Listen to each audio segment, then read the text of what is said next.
নবী বলছে সুবহানাল্লাহ 100 বার পড়লে, কথাটা বোঝেন, 100 বার কেউ সুবহানাল্লাহ পড়লে 100 নবী বংশের গোলাম আজাদ করার সওয়াব। আলহামদুলিল্লাহ 100 বার পড়লে আল্লাহর নবী বলেন 100 ঘোড়া আল্লাহর রাস্তায় যুদ্ধের জন্য দান করার সওয়াব। 100 বার আল্লাহু আকবার পড়লে আল্লাহর নবী বলেন 100 উট হজ্জের মধ্যে আল্লাহর রাস্তায় কোরবানি করার সওয়াব। কয়টার সওয়াব কইলাম? সুবহানাল্লাহ, আলহামদুলিল্লাহ, আল্লাহু আকবার। এরপরে নবী বলে 100 বার যে পড়বে লা ইলাহা ইল্লাল্লাহ, বলেন, আবার বলেন,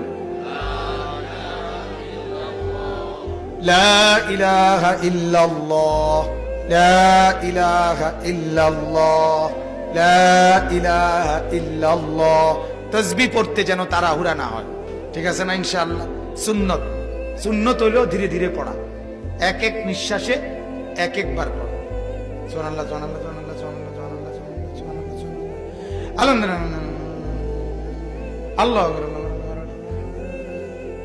কয় আসেনি মানে না হলে না দেখছি, না থাকলে কেমনি শান্তির দেশের থেকে কই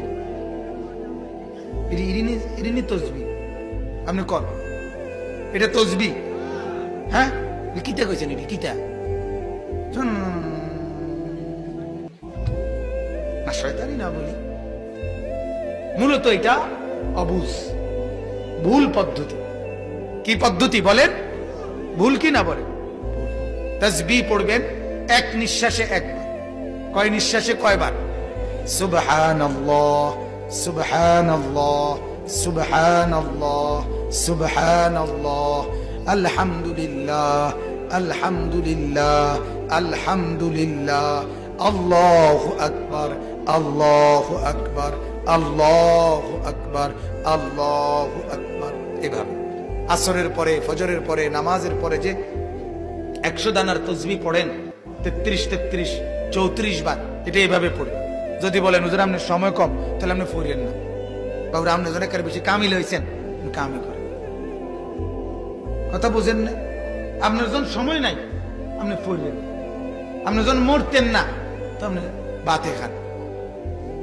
এজন্য ধীরে ধীরে পড়া। তো বলতেছিলাম 100 বার কেউ যদি কি পড়ে, লা ইলাহা ইল্লাল্লাহ, লা ইলাহা ইল্লাল্লাহ, আল্লাহর নবী বলেন আমার উম্মত 100 বার সুবহানাল্লাহর নেকি তো হিসাব করে বললাম, 100 বার আলহামদুলিল্লাহর নেকি তো বললাম, 100 বার আল্লাহু আকবারের নেকি তো বললাম। আল্লাহর নবী বলেন উম্মত আমার লা ইলাহা ইল্লাল্লাহ 100 বার পড়লে নেকি আমি কেমনে বুঝাই রে উম্মত? আমি তো বলতে পারছি না, আমি তো ওজন দেখাইতে পারছি না। আল্লাহর নবী বলেন আমার উম্মত 100 বার যদি পড়ো লা ইলাহা ইল্লাল্লাহ তামলাউ মা বাইনাস সামাই ওয়াল আরদ, 7 আসমান ও জমিনের ফাঁকা জায়গাটা নেকিতে পূর্ণ হবে। এবার তুমি মাপ দাও, কথা বলেন, তুমি মাপ দাও। পৃথিবীর এই প্রান্ত থেকে ওই প্রান্ত তুমি দৈর্ঘ্য মাপো, তুমি প্রস্থ মাপো, এরপরে উচ্চতা মাপো, এরপরে ইট রাইখা চাও কদ্দুর হয়। কথা কয় না? ঠিক না? আল্লাহর নবী বলেন কেমনে বলতাম উম্মত, এটার সংখ্যা দিয়া বুঝাইলাম না। ওইটাতে 100 ঘোড়া বলছি, ওইটাতে 100 উট বলছি, ওইটা তো 100 গোলাম বলছি, এটার সংখ্যা দিয়া বুঝাইতে পারলাম না। এটা এই পরিমাণ নেকি যে আসমান ও জমিনের সব জায়গা নেকিতে পূর্ণ হবে। বলেন আলহামদুলিল্লাহ। ইয়া আইয়ুহাল্লাযীনা আমানু, রব্বুল আলামিন বলেন সেই ঈমান, সেই কালেমা, সেই লা ইলাহা ইল্লাল্লাহ আমি গ্রহণ করেছি বান্দা, এজন্য তোমাকে ডাক দিলাম। এবার আল্লাহ বলেন ঈমান তোমার বুঝ পাইলাম, এবার আমি আল্লাহ তোমাকে জান্নাত দিতে চাই। কি দিতে চাই? এবার আল্লাহ বলেন দ্বিতীয় একটা কাজ করো, ইত্তাকুল্লাহ। যদি জান্নাত পেতে চাও, কি পেতে চাও? আল্লাহ বলেন ঈমান নিলাম, এবার আমাকে তাকওয়া দাও। কি দাও? তাকওয়া। ইত্তাকুল্লাহ, আল্লাহকে ভয় করো, তাকওয়া অর্জন করো, তাকওয়া অর্জন করো।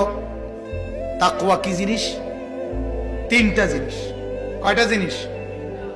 এক নাম্বার, আন ইউতাআ ফালা ইউসা, আল্লাহ এবং তার রাসূলের নিষেধ মেনে নেওয়া, একটার নাফরমানিও না করা, এটা তাকওয়া। আদেশ নিষেধ মিললেন একটার, কথার আগেন না, বুঝছেন? সেজদাও করে, বিড়িও খায়, ওটা নেককার না। কথা বলেন না? আদেশও মানতে হবে, নিষেধও ছাড়তে হবে, একই সাথে, সমানভাবে, সমানভাবে।